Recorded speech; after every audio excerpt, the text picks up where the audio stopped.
പിതാവിനും പുത്രനും പരിശുദ്ധാത്മാവിനും സ്തുതി. ആദിമുതൽ നമ്മുടെ മേൽ ദൈവകരുണയും മനോഗുണവും എന്നേക്കും ഉണ്ടായിരിക്കട്ടെ. ആമേൻ. ദൈവത്തിൻ്റെ പരിശുദ്ധമായ തിരുനാമത്തിന് മഹത്വം ഉണ്ടാകട്ടെ. ക്രിസ്തുയേശുവിൽ ഏറ്റവും സ്നേഹമുള്ളവരെ, ഒരു പ്രാവശ്യം കൂടെ കർത്താവിൻ്റെ പാദപീഠത്തിൽ ഇങ്ങനെ ചേർന്നിരുന്ന് അവിടുത്തെ സ്വർഗീയ തിരുവചനങ്ങളെ ധ്യാനിപ്പാൻ നമുക്ക് ലഭിച്ച മഹാഭാഗ്യത്തെ ഓർത്ത് ദൈവത്തിന് നന്ദിയും സ്തോത്രവും കരയറ്റാം. നമ്മളീ നാളുകളിൽ പരമ്പരയായി ചിന്തിച്ചു കൊണ്ടുവന്ന ഒരു ചിന്താ വിഷയമുണ്ടല്ലോ, പരിശുദ്ധാത്മാവ് ഒരു വ്യക്തിയിൽ ഏതെല്ലാം തലങ്ങളിലാണ് പ്രവർത്തിക്കുന്നത്. നമ്മൾ ഒടുവിൽ കേട്ടുകൊണ്ടിരുന്നത് ദൈവത്തിൻ്റെ വചനം എനിക്ക് വെളിപ്പെടുത്തി തരുന്നതാണ് ദൈവത്തിൻ്റെ പരിശുദ്ധാത്മാവ് എന്നാണ്. ഇന്ന് മറ്റു ചില ചിന്തകൾ അതോട് ചേർത്ത് വയ്ക്കട്ടെ. റോമാലേഖനം 5-ാം അധ്യായത്തിൻ്റെ 5-ാമത്തെ തിരുവചനം, പ്രത്യാശയ്ക്കോ ഭംഗം വരുന്നില്ല, ദൈവത്തിൻ്റെ സ്നേഹം നമുക്ക് നൽകപ്പെട്ട പരിശുദ്ധാത്മാവിനാൽ നമ്മുടെ ഹൃദയങ്ങളിൽ പകർന്നിരിക്കുന്നുവല്ലോ. അപ്പോൾ മനുഷ്യ ഹൃദയങ്ങളിൽ ദൈവസ്നേഹം പകരുന്നത് പരിശുദ്ധാത്മാവാണ്. പരിശുദ്ധാത്മാവിനെ പകർന്നതിലൂടെ ദൈവസ്നേഹം വെളിപ്പെട്ടിരിക്കുന്നു. ഇപ്പോൾ പരിശുദ്ധാത്മാവ് ഒരു വ്യക്തിയുടെ ഹൃദയത്തിൽ വസിച്ച് ആ വ്യക്തിയെ സ്നേഹം കൊണ്ട് നിറയ്ക്കുന്നു. ഇത് നമ്മുടെ ജീവിതത്തിൽ ചർച്ച ചെയ്യാവുന്ന വളരെ മനോഹരമായൊരു വിഷയമാണ്. ഒരു വ്യക്തിയിൽ പരിശുദ്ധാത്മാവിൻ്റെ നിറവും നിയന്ത്രണവും ഉണ്ട് എന്നതിൻ്റെ തെളിവും അടയാളവുമാണ് ആ വ്യക്തിയിൽ സ്നേഹം നിറഞ്ഞിരിക്കുന്നു എന്നുള്ളത്. സ്നേഹിക്കാൻ കഴിയുന്ന ഒരു ഹൃദയം ആ വ്യക്തിക്കുണ്ട് എന്നുള്ളത്.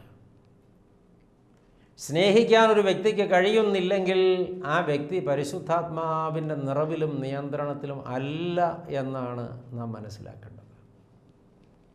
ആരെ സ്നേഹിക്കുന്നു എന്നുള്ളതും കൂടെ ഇവിടെ വളരെ പ്രസക്തിയുള്ള വിഷയമാണ്. ആരെയും ആകട്ടെ, വീട്ടിലുള്ളവരെയും അയൽപക്കങ്ങളിലുള്ളവരെയും സമൂഹത്തിലുള്ളവരെയും പ്രകൃതിയെയും മനുഷ്യരെയും ഒക്കെ നമുക്ക് സ്നേഹിപ്പാൻ കഴിയുന്നത് ഉള്ളത്തിൽ പരിശുദ്ധാത്മാവ് നിറഞ്ഞിരിക്കുന്നത് കൊണ്ടാണ്.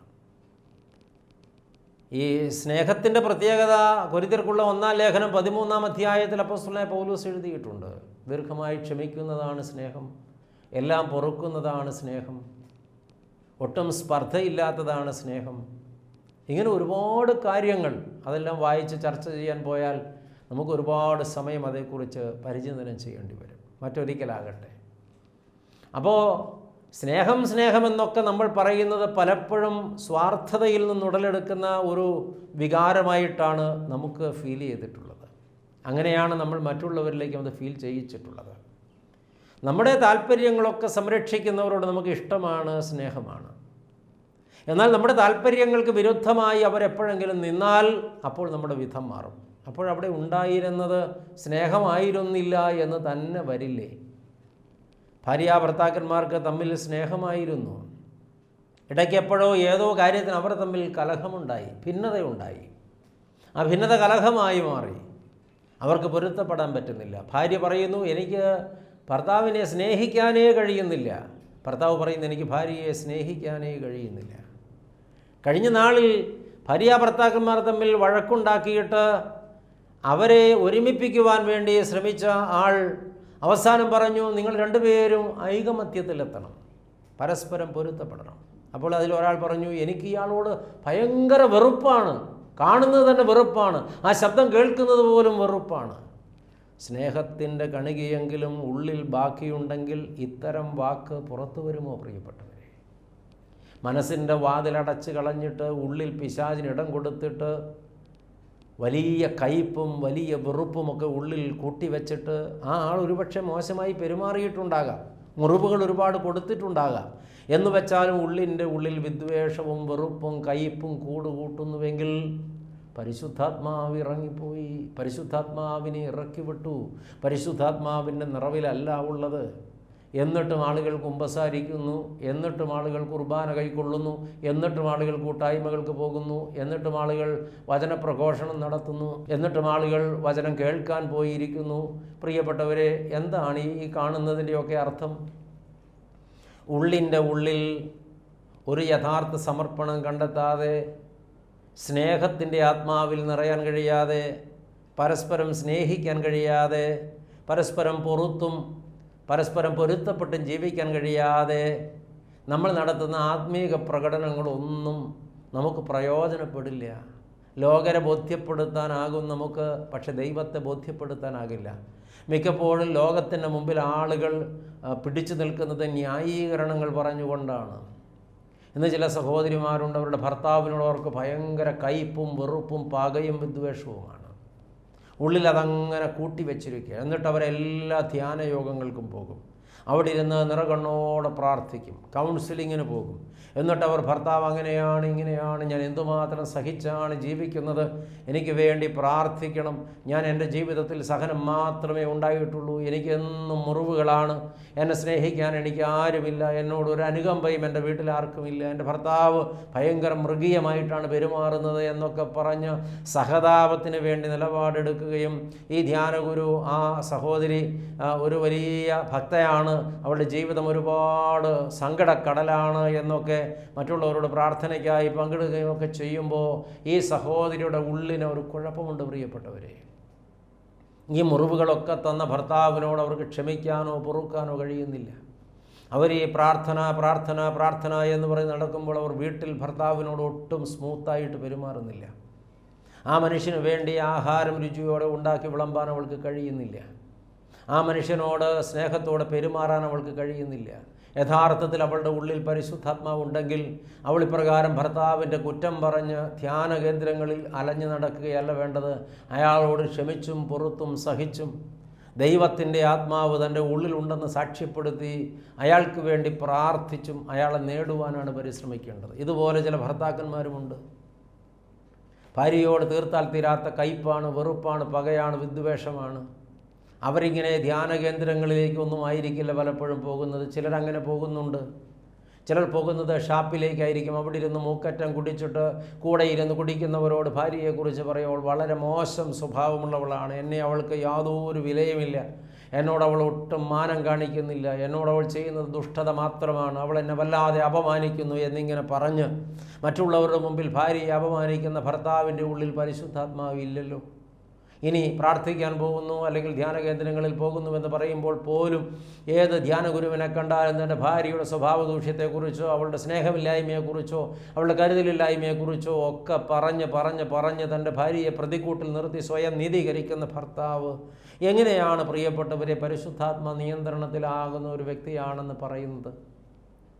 പരിശുദ്ധാത്മാവ് ഉള്ളിലുണ്ടെങ്കിൽ നമ്മിൽ സ്നേഹം വന്ന് നിറയും. സ്നേഹത്തെ കൊടുക്കുവാനും സ്നേഹിക്കുവാനും നമുക്ക് കഴിയും. സ്നേഹിക്കപ്പെടുന്നില്ല എന്നുള്ളതാണ് നമ്മുടെയൊക്കെ പരാതി. സ്നേഹിക്കാൻ കഴിയുന്നുണ്ടോ എന്ന ചോദ്യത്തിനാണ് ഉത്തരം കണ്ടെത്തേണ്ടത്. എന്നെ ആരും സ്നേഹിക്കുന്നില്ല എന്ന സങ്കടം പറയുന്നവർ തിരിച്ചറിയുക, നീ ആരെയെങ്കിലും സ്നേഹിക്കുന്നുണ്ടോ? സത്യത്തിൽ പരിശോധിച്ചാൽ അന്തിമ വിശകലനത്തിൽ ഒരു സത്യം മനസ്സിലാകും, ഈ ആൾക്കാരെയും സ്നേഹിക്കാൻ കഴിയുന്നില്ല. അതുകൊണ്ട് തന്നെ ലഭിക്കുന്ന സ്നേഹം അംഗീകരിക്കാനും കഴിയുന്നില്ല. അതാണ് അവരുടെ കുഴപ്പം. അവരുടെ ഉള്ളിൽ പരിശുദ്ധാത്മാവ് പ്രവർത്തിക്കുന്നില്ല എന്ന് വേണ്ടേ തിരിച്ചറിയാൻ. ഇന്ന് വീട്ടിൽ എനിക്ക് സമാധാനമില്ല, എന്നെ ആരും സ്നേഹിക്കുന്നില്ല എന്നൊക്കെ നിരന്തരം പരാതിപ്പെടുന്ന പലരോടും ആഴത്തിലൊന്ന് സംസാരിക്കാൻ മുതിരുമ്പോഴാണ് മനസ്സിലാകുന്നത്, ആ വീട്ടിലുള്ളവരോടൊക്കെ ഒന്ന് സംസാരിക്കുമ്പോഴാണ് മനസ്സിലാകുന്നത്, അവരെ എത്ര സ്നേഹിച്ചാലും അവരാ സ്നേഹം അംഗീകരിക്കാനോ ഉൾക്കൊള്ളാനോ തയ്യാറല്ല. വാതിലടച്ചു വെച്ചിരിക്കുക. എന്നിട്ട് അവരുടെ പരാതി, എന്നെ ആരും സ്നേഹിക്കുന്നില്ല, എന്നെ ആരും ഉൾക്കൊള്ളുന്നില്ല, എല്ലാവരും കൂടെ എവിടെ പോയാലും എന്നെ കൂടെ കൊണ്ടുപോകുന്നില്ല. വെറും പരാതികളാണ്. ആ വീട്ടിലുള്ളവരങ്ങനെ പെരുമാറിയിട്ടല്ല. അവരോട് എവിടെയെങ്കിലും പോകാൻ പറഞ്ഞ് വിളിച്ചാൽ അവരെന്തെങ്കിലും ന്യായം പറഞ്ഞ് പോകില്ല. അവരെ മുഖ്യധാരയിലേക്ക് കൊണ്ടുവരാൻ ശ്രമിച്ചാൽ അവർ ഒളിച്ചോടുകയും പിന്മാറുകയും അതിനെന്തെങ്കിലും കാരണങ്ങൾ കണ്ടെത്തുകയും ചെയ്യും. അവരെ എല്ലാവരോടും ഒപ്പമിരുത്തി ആദരിക്കാൻ ശ്രമിച്ചാൽ അവർ എന്തെങ്കിലും കാരണങ്ങളുണ്ടാക്കി അവിടെ നിന്ന് ഒഴിഞ്ഞു മാറും. അവർ സ്വയം ചെയ്യുന്നതാണ്. എന്നിട്ട് അവർ കുറ്റപ്പെടുത്തുന്നത് മറ്റുള്ളവരെയാണ്, എന്നെ ആരും സ്നേഹിക്കുന്നില്ല. സത്യത്തിൽ ഇവിടെ എന്താ സംഭവിക്കുന്നത്? അവർക്കാരെയും സ്നേഹിക്കാൻ കഴിയുന്നില്ല. കാരണം ഉള്ളിൽ പരിശുദ്ധാത്മാവില്ല. ഇത് കേട്ടുകൊണ്ടിരിക്കുന്ന ചിലരെങ്കിലും ഇത്തരം സ്വഭാവത്തിൻ്റെ ഉടമകളാണെന്ന് ദൈവാത്മാവ് പറയുന്നു. ഇത്തരം സ്വഭാവത്തിൻ്റെ ഉടമകളുടെ ഇത്തരത്തിലുള്ള പെരുമാറ്റം മുഖാന്തരം അതിൻ്റെ ഇരകളായി ജീവിതമാകെ ദുസ്സഹമായി പോയ ചിലരെങ്കിലും ഇത് കേട്ടിട്ട് തലകുലുക്കുന്നുണ്ട്. ഇന്നയാളെക്കുറിച്ചാണ് പറയുന്നത്. ചിലർ ഉറക്കെ വിളിച്ച് പറഞ്ഞു, ഇപ്പോഴച്ഛൻ സംസാരിക്കുന്നത് നിന്നെക്കുറിച്ചാണ് അല്ലെങ്കിൽ നിങ്ങളെക്കുറിച്ചാണ് എന്നൊക്കെ പറഞ്ഞ് കുറ്റപ്പെടുത്താൻ ശ്രമിക്കുന്നവരും ഇത് കേട്ടുകൊണ്ടിരിക്കുമ്പോൾ തന്നെ കൺമുമ്പിൽ വരുന്നുണ്ട്. ദൈവമക്കളെ, ഇത് സ്വയശോധന നടത്തേണ്ട സമയമാണ്, സ്വയപരിശോധന നടത്തേണ്ട സമയമാണ്. അപ്പോൾ നമ്മൾ ഇന്ന് തിരിച്ചറിയുന്നു, പരിശുദ്ധാത്മാവ് ഒരു വ്യക്തിയുടെ ഉള്ളത്തിലുണ്ടെങ്കിൽ ആ വ്യക്തിക്ക് സ്നേഹത്തിൽ നിറയാൻ കഴിയും.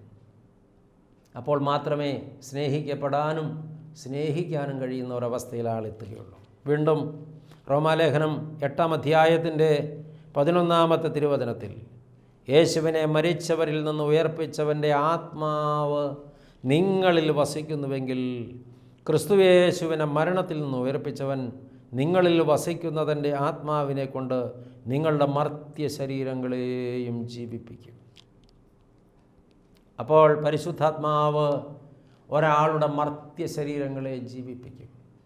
പരിശുദ്ധാത്മാവ് ഒരു വ്യക്തിയിൽ വസിക്കുന്നുവെങ്കിൽ ആ വ്യക്തിക്ക് മരണത്തെ പേടിക്കാനില്ല, മരണത്തിൽ ആ വ്യക്തി തീർന്നു പോകുകയില്ല. നിങ്ങളിൽ വസിക്കുന്ന ദൈവത്തിൻ്റെ പരിശുദ്ധാത്മാവ് നിങ്ങളുടെ മർത്യ ശരീരങ്ങളെ ജീവിപ്പിക്കും, ഉയർത്തെഴുന്നേൽപ്പിൻ്റെ അനുഭവം തരുമെന്ന് വ്യക്തമായി പറയുകയാണ്. ക്രിസ്തുവിനെ മരണത്തിൽ നിന്ന് ഉയർപ്പിച്ചവൻ്റെ ആത്മാവാണ് നിങ്ങളിലിരിക്കുന്നത്. ഇന്ന് ലോകത്ത് ജീവിക്കുന്ന ആളുകളെല്ലാം അകാരണമായി മരണത്തെ ഭയപ്പെടുന്നവരാണ്. സത്യത്തിൽ മരണം എന്താണെന്ന്, മരണത്തിൽ എന്താണ് സംഭവിക്കുന്നതെന്ന് അജ്ഞമായതുകൊണ്ടാണ് അവരിപ്രകാരം ഭയപ്പെടുന്നതെന്ന് വേണം പറയാൻ. നമ്മൾ അനുഭവിക്കുന്നതും കാണുന്നതുമായ മരണം ഒരു അവസാനമല്ല പ്രിയപ്പെട്ടവരെ. യേശുക്രിസ്തുവിൻ്റെ മരണം ഒരു അവസാനമായിരുന്നില്ലെങ്കിൽ ഒരു വിശ്വാസിയുടെ മരണം ഒരിക്കലും ഒരു അവസാനമല്ല.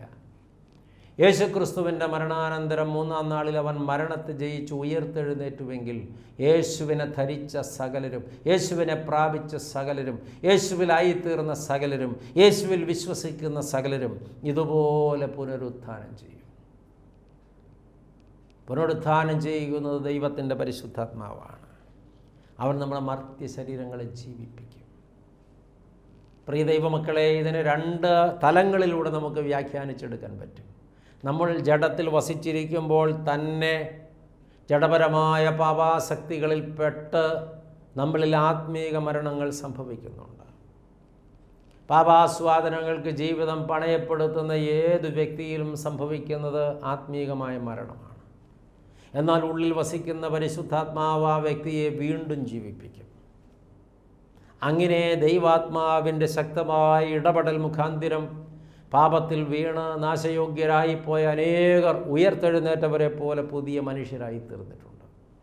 ദീർഘവർഷങ്ങൾ മദ്യപാനത്തിൻ്റെ പിടിയിലമർന്നുപോയവരും, ദീർഘവർഷങ്ങൾ വ്യഭിചാരബന്ധത്തിൽ കുരുങ്ങിക്കിടന്നവരും, ദീർഘവർഷങ്ങൾ പാപാന്ധകാരത്തിൽ പെട്ടുകിടന്നവരുമായ പല ആളുകളുടെയും ഉള്ളത്തിൽ ദൈവത്തിൻ്റെ പരിശുദ്ധാത്മാവ് ശക്തമായി പ്രവർത്തിച്ചത് മുഖാന്തിരം ആ വ്യക്തികൾക്ക് മാറ്റവും രൂപാന്തരവും ഉണ്ടായത് കാണുവാൻ ഭാഗ്യം ലഭിച്ചിട്ടുണ്ട്.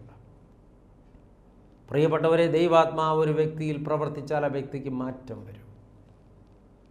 ഏതാണ്ട് 40 വർഷത്തിലധികം മുടങ്ങാതെ പുകവലിക്കുന്ന ഒരു മനുഷ്യനെ ഞാൻ ഒരിക്കൽ കണ്ടു. ഞാൻ അദ്ദേഹത്തിൻ്റെ വീട്ടിലൊരു രോഗിയെ സന്ദർശിക്കാനായിട്ട് ചെന്നതാണ്. ആ രോഗിയെ കണ്ട് രോഗിയോട് കുറച്ചു നേരം സംസാരിച്ച് ആശ്വസിപ്പിച്ചു. രോഗി കിടപ്പ് രോഗിയായിരുന്നു. രോഗിയോട് തന്നെ പറഞ്ഞുകൊണ്ടിരുന്നത്, എനിക്കിനി എഴുന്നേൽക്കാനാകില്ല, ഞാൻ തളർന്നുപോയി, ഞാൻ മരിച്ചു പോകുമെന്നാണ്.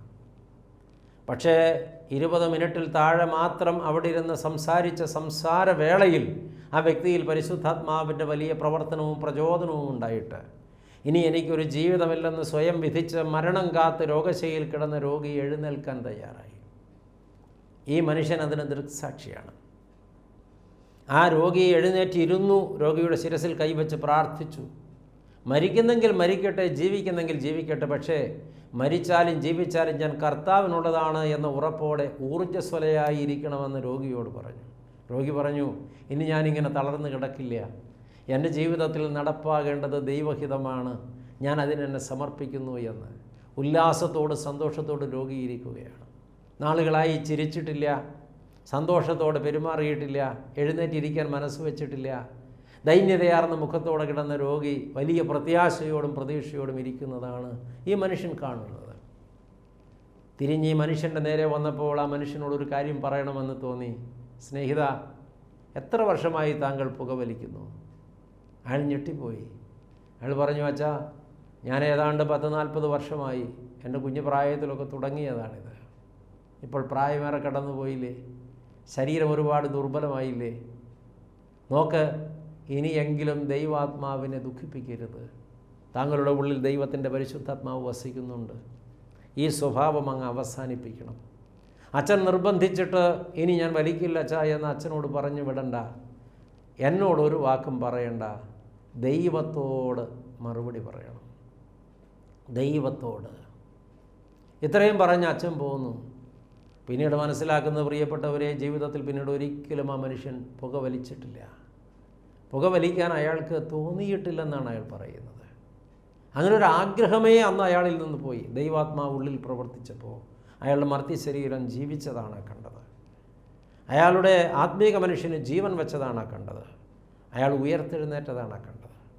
അതങ്ങനെ നിൽക്കുമ്പോൾ തന്നെ ജഡപരമായ മരണം സംഭവിച്ചാലും ആ വ്യക്തിക്കൊരു ഉയർത്തെഴുന്നേൽപ്പുണ്ടെന്നാണ് തിരുവചനം നമ്മളെ പഠിപ്പിക്കുന്നത്. അവരുടെ ഉള്ളത്തിൽ വസിക്കുന്ന ദൈവത്തിൻ്റെ പരിശുദ്ധാത്മാവ് അവരെ ഉയർത്തെഴുന്നേൽപ്പിക്കും. അപ്പോൾ മരണാനന്തരം ഒരു ഉയർത്തെഴുന്നേൽപ്പ് വാഗ്ദാനം ചെയ്യുന്നു ദൈവത്തിൻ്റെ പരിശുദ്ധാത്മാവ്. ഉള്ളത്തിൽ ആത്മാവുണ്ടെങ്കിൽ ഉറപ്പ് ഉത്ഥാനം സംഭവിക്കും. ഒരു ചിന്ത കൂടെ ചേർത്ത് വെച്ച് ഈ പരമ്പര അവസാനിപ്പിക്കട്ടെ. പ്രിയപ്പെട്ടവരെ, 8-ാം അധ്യായത്തിൻ്റെ റോമാലേഖനം 8-ാം അധ്യായത്തിൻ്റെ 13-ാമത്തെ തിരുവചനത്തിലെത്തുമ്പോൾ, നിങ്ങൾ ജഡത്തെ അനുസരിച്ച് നടക്കുന്നുവെങ്കിൽ മരിക്കും നിശ്ചയം. ആത്മാവിനാൽ ശരീരത്തിൻ്റെ പ്രവൃത്തികളെ മരിപ്പിക്കുന്നുവെങ്കിലോ നിങ്ങൾ ജീവിക്കും. അപ്പോൾ ആത്മാവ് ഒരു വ്യക്തിയിലെ ജഡത്തിൻ്റെ പ്രവൃത്തികളെ മരിപ്പിക്കാൻ ശക്തമാണ്. പരിശുദ്ധാത്മാവ് ഒരു വ്യക്തിയുടെ ഉള്ളത്തിലുണ്ടെങ്കിൽ ആ വ്യക്തിയിൽ നിന്ന് സകല ജഡസ്വഭാവങ്ങളും കൊല്ലപ്പെടും. ജഡസ്വഭാവങ്ങൾ മരിച്ച് പുറത്തു പോകും. ആ വ്യക്തി ആത്മാവിൽ ജീവിക്കും. നിങ്ങൾ ജഡത്തെ അനുസരിച്ച് നടക്കുന്നുവെങ്കിൽ നിങ്ങൾ മരിക്കും നിശ്ചയം. ജഡത്തിൻ്റെ പ്രവൃത്തികളെക്കുറിച്ച് ഗലാത്യ ലേഖനം 5-ാം അധ്യായത്തിൽ 19 മുതലുള്ള തിരുവചനങ്ങളിൽ അപ്പോസ്തലനായ പൗലോസിലൂടെ പരിശുദ്ധാത്മാവ് വ്യക്തമായി എഴുതി വച്ചിട്ടുണ്ട്. ദുർനടപ്പ്, അശുദ്ധി, ദുഷ്കാമം, വിഗ്രഹാരാധന, ആഭിചാരം, പക, പിണക്കം, ജാരശങ്ക, ക്രോധം, ശാഠ്യം, ഇരുപക്ഷം, ഭിന്നത, അസൂയ, മദ്യപാനം എന്നിങ്ങനെ എത്രയെത്ര കാര്യങ്ങളാണ് എണ്ണി പറഞ്ഞത്. പ്രിയപ്പെട്ടവരെ, ഈ വക പ്രവൃത്തികളൊക്കെ ജീവിതത്തിൽ നിലനിൽക്കുന്നുവെങ്കിൽ ആ വ്യക്തി ജഡത്തെ അനുസരിച്ച് നടക്കുന്ന വ്യക്തിയാണ്. ആ വ്യക്തി മരിക്കും നിശ്ചയം. ആത്മീക മരണത്തെക്കുറിച്ചാണ് ഇവിടെ പറയുന്നത്. നിത്യമരണത്തിന് ആ വ്യക്തി പ്രാപ്തനാകും, അല്ലെങ്കിൽ യോഗ്യനാകുമെന്നാണ് ഇവിടെ പറഞ്ഞത്. പ്രിയ ദൈവമക്കളെ, എന്നാൽ തിരുത്തി പറഞ്ഞത് ഇങ്ങനെയാണ്: ആത്മാവിനാൽ ശരീരത്തിൻ്റെ പ്രവൃത്തികളെ മരിപ്പിക്കുന്നുവെങ്കിൽ നിങ്ങൾ ജീവിക്കും. നിങ്ങളിൽ വസിക്കുന്ന പരിശുദ്ധാത്മാവ് നിങ്ങളെ ആസക്തിപ്പെടുത്തുന്ന സകല ജഡീക താല്പര്യങ്ങളെയും കൊല്ലുവാൻ ശക്തമാണ്. അപ്പോൾ ഒരു പാപത്തോട് ആസക്തി തോന്നുമ്പോൾ ഒരു ഉള്ളിൽ വസിക്കുന്ന പരിശുദ്ധാത്മാവിൻ്റെ ഉൾപ്രേരണ കൊണ്ട് ആ പാപാസക്തിയെ കൊല്ലുവാനുള്ള ഊർജം നമ്മൾ സമ്പാദിക്കണം. എപ്പോഴും ദൈവമക്കൾക്കൊരു ഓർമ്മ വേണം, എൻ്റെ ഉള്ളിൽ ദൈവ പരിശുദ്ധാത്മാവ് വസിക്കുന്നുണ്ട്. ഏതെങ്കിലും ഒരു പാപത്തിന് പ്രേരണ കിട്ടുമ്പോൾ ദൈവമക്കൾ ഉള്ളിലുള്ള പരിശുദ്ധാത്മാവുമായി ആലോചന കഴിക്കണം. എനിക്കിത് കാമ്യമാണോ? എനിക്കിത് സ്വീകരിക്കാമോ? ഞാൻ ഇതിലൂടെ എന്തെങ്കിലും നേടുമോ? അതോ എനിക്ക് എന്തെങ്കിലും നഷ്ടപ്പെടുമോ? ഉള്ളിലുള്ള പരിശുദ്ധാത്മാവ് ഒരു വ്യക്തിയെ നയിക്കുന്നുവെങ്കിൽ ആത്മാവ് അപ്പോൾ ആ കുഞ്ഞിനോട്, ആ വ്യക്തിയോട് പറയും, അരുത്, അരുത്, അരുത്, ഈ കാഴ്ച നീ കാണരുത്, ഈ സ്ഥലത്ത് നീ ചെല്ലരുത്, ഈ സംഗതി നീ കുടിക്കരുത്, ഇത് നീ പാനം ചെയ്യരുത്, ഈ പ്രവൃത്തി നീ ചെയ്യരുത്, ഈ ബന്ധത്തിൽ നീ ഏർപ്പെടരുത്. ഈ വിലക്കുകളെല്ലാം ഉള്ളത്തിൽ തരുന്നത് ദൈവത്തിൻ്റെ പരിശുദ്ധാത്മാവാണ്. പ്രിയപ്പെട്ടവരെ, ദൈവത്തിൻ്റെ പരിശുദ്ധാത്മാവ് ഒരു വ്യക്തിയുടെ ഉള്ളത്തിലിരുന്ന് ജഡത്തിൻ്റെ സകല പ്രവൃത്തികളെയും കൊന്നൊടുക്കി ആ വ്യക്തിയെ ജീവിപ്പിക്കും. ആ വ്യക്തിയെ ജീവിപ്പിക്കും. മറിച്ച് ആത്മാവിനെ പ്രവർത്തിക്കാൻ ഇടം കൊടുക്കാതെ ആത്മാവിനെ ആ ഉള്ളത്തിൽ ഒതുക്കി വച്ചിട്ട് ആത്മാവിനെ മറികടന്ന് ജഡത്തിൻ്റെ സുഖങ്ങളെ, ജഡത്തിൻ്റെ പ്രവൃത്തികളെ ആരെങ്കിലും പാലിക്കുന്നുവെങ്കിൽ നീ മരിക്കും നിശ്ചയം. അതൊരു താക്കീതാണ്. അതൊരു താക്കീതാണ്. നമ്മുടെ ഉള്ളത്തിൽ വസിക്കുന്ന പരിശുദ്ധാത്മാവ് ദുഃഖിക്കാനിടവരരുത്. നിങ്ങളിൽ വസിക്കുന്ന ദൈവത്തിൻ്റെ പരിശുദ്ധാത്മാവിനെ ദുഃഖിപ്പിക്കരുത് എന്ന് അപ്പോസ്തലനായ പൗലോസ് ശാസിക്കുന്നുണ്ട്. ദുഃഖിപ്പിക്കുന്നത് എപ്പോഴാണ്? പരിശുദ്ധാത്മാവിനെ. പരിശുദ്ധാത്മാവ് തരുന്ന പ്രബോധനം ബോധ്യപ്പെട്ടിട്ടും അത് അംഗീകരിക്കാതെ അതിനെ തൃണവൽഗണിച്ച് തള്ളിക്കളഞ്ഞിട്ട് ജഡസുഖങ്ങൾക്ക് വേണ്ടി നിലപാടുകളെടുക്കുന്ന ഏതു വ്യക്തിയും പരിശുദ്ധാത്മാവിനെ ദുഃഖിപ്പിക്കുകയാണ്.